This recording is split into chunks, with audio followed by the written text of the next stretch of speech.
முருகாசரணம். வெற்றிக்கு சில புத்தகங்கள். என். சொக்கன், கிழக்கு. பதிப்பகம். மொத்த பக்கங்கள் 304. முதல் பதிப்பு 2019. விலை ரூபாய் 325. மொத்தம் 4 பாகங்களில் இந்த புத்தகம் எழுதப்பட்டிருக்கிறது. இது முதல் பாகம். ஒரு புத்தகத்தால் என்ன செய்துவிட முடியும் என்பதற்கான எளிமையான, அதே சமயம் உறுதியான பதில். ஒரு புத்தகத்தால் செய்ய முடியாதது எதுவுமில்லை என்பதுதான். கல்வி, வேலை, காதல், குடும்பம், தொழில் என்று வாழ்வின் ஒவ்வொரு கட்டத்திலும் முன்னேறி செல்வதற்கு புத்தகங்களை விட அணுக்கமான துணை கிடைப்பது அரிது. ஆனால் இருக்கும் வேலைகளுக்கு மத்தியில் நமக்கான புத்தகங்களை எப்படி தேர்வு செய்வது, எப்படி தேர்ந்தெடுப்பது, எத்தனை புத்தகங்களை வாங்கி குவிப்பது, நூற்றுக்கணக்கான ஆயிரக்கணக்கான பக்கங்களை படித்து நமக்கு தேவையான அம்சங்களை மட்டும் எப்படி அடையாளம் கண்டுபிடித்து பிரித்தெடுப்பது, படித்ததையெல்லாம் எப்போது செயல்படுத்தி பார்த்து வெற்றியை ஈட்டுவது, மலை பூட்டும் இந்த பெரும் பணியை செய்து உதவும் ஒரு மகத்தான வழிகாட்டிதான் இந்த நூல். நமது வெற்றியை உறுதி செய்ய ஒரு நூலகத்தையே சாறு பிழிந்து நமக்கு அளித்திருக்கிறார் என். சொக்கன் அவர்கள். பாதுகாக்க, பரிசளிக்க இதைவிட சிறந்த நூல் தொகுப்பு சமீபத்தில் வெளிவந்ததில்லை என்பதற்கு மறுப்பேதும் இல்லை. சிந்தனைகளையும் செயல்பாடுகளையும் செழுமையாக உதவும் ஒரு அற்புதமான கையடக்க நூலாகும் இது.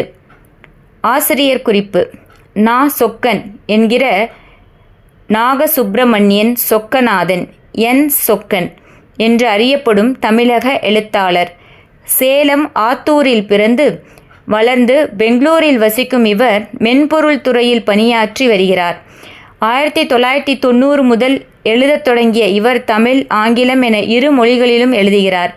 100க்கும் மேற்பட்ட சிறுகதைகளும் சில புதினங்களும் எழுதியுள்ளார். வாழ்க்கை வரலாறுகள், தொழில்நுட்பம் ஆகிய துறைகளில் பல நூல்களும் பல்வேறு பத்திரிகைகளில் தொடர்கள், கட்டுரைகள் எழுதி வருகிறார். சிறுவர்களுக்கும் அதிகம் எழுதி வருகிறார்.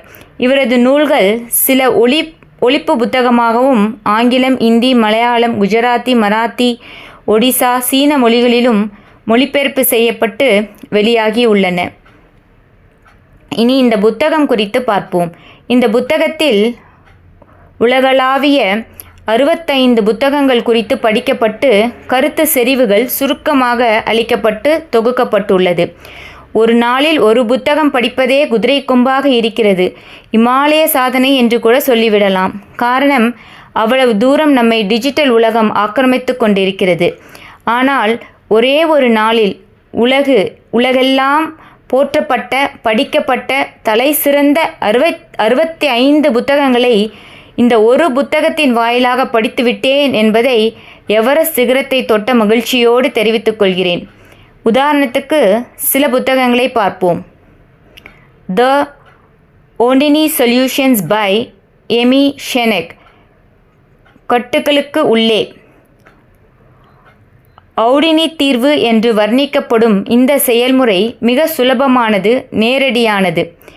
கட்டுக்குள் சிக்கியிருக்கும் போது அந்த பிரச்சனையை நினைத்து சக்தியை வீணாக்காதீர்கள்.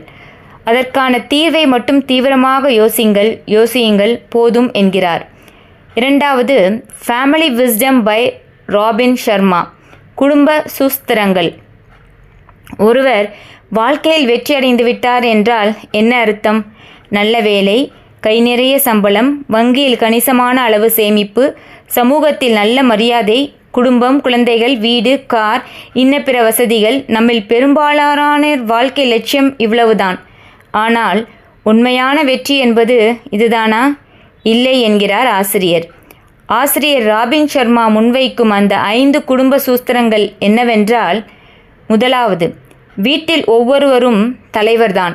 2வது, நல்ல உறவுகள் நம்பிக்கையிலிருந்து பிறக்கின்றன. 3வது, தோசை சாப்பிடுங்கள், ஓட்டைகளை எண்ணாதீர்கள்.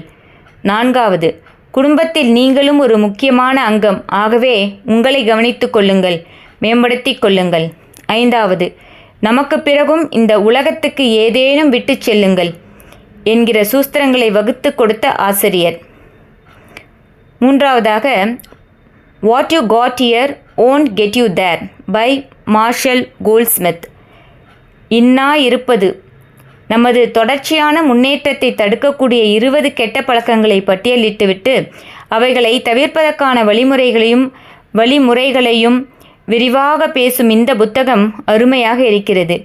நாம் செய்ய தவறுகின்ற அல்லது செய்கின்ற தவறுகளை அருமையாக சுட்டிக்காட்டி அதை களைந்துவிட்டால் நமது வாழ்க்கை எங்கோ உயரத்தில் பறக்கும் என்பதை ஆசிரியர் 20 கட்டளைகள் வாயிலாக தெரிவிக்கிறார். 4வது புத்தகம் monkey business by William Oncken, Jacob publishing house. முதுகில் சில குரங்குகள். நமது முன்னேற்றத்துக்கு சில தடைகள் தானாகவே வந்து அமைந்து விடுகின்றன. மற்றவர்கள் செய்ய வேண்டிய வேலைகளை எல்லாம் நாமே நம் தலையில் ஏற்றுக்கொள்கிறோம். இவ்வாறு மற்றவர்கள் வேலைகளை கூட நாமே சுமக்க பழகி கொண்டால் அது நாளுக்கு நாள் ஒவ்வொரு குரங்காக நமது முதுகில் சுரண்டி கொண்டே இருக்கும் என்பதை ஆசிரியர் உதாரணங்களோடு விளக்குகிறார். அருமையான புத்தகம் இது. 5வது the leader with 7 faces by Leonardo. 7 முகம். ராவணனுக்கு 7 முகம், முருகனுக்கு 6 முகம், பிரம்மனுக்கு 3 முகம் என்று கேள்விப்பட்டிருக்கிறோம். அது என்ன 7 முகம்? நான் தலைவர்களாக வர வேண்டும் என்றால் மற்றவர்கள் நம்மிடம் பார்க்கிற அந்த 7 முகங்கள் பற்றி தெளிவாக தெரிந்து கொள்வது அவசியம். முதலாவதாக, நீங்கள் என்ன பேசுகிறீர்கள்? 2வது, நீங்கள் எங்களை எங்கே அழைத்து செல்கிறீர்கள்?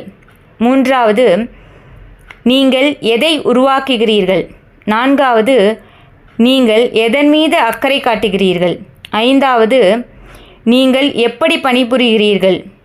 6வது, நீங்கள் என்னவாக இருக்கிறீர்கள்?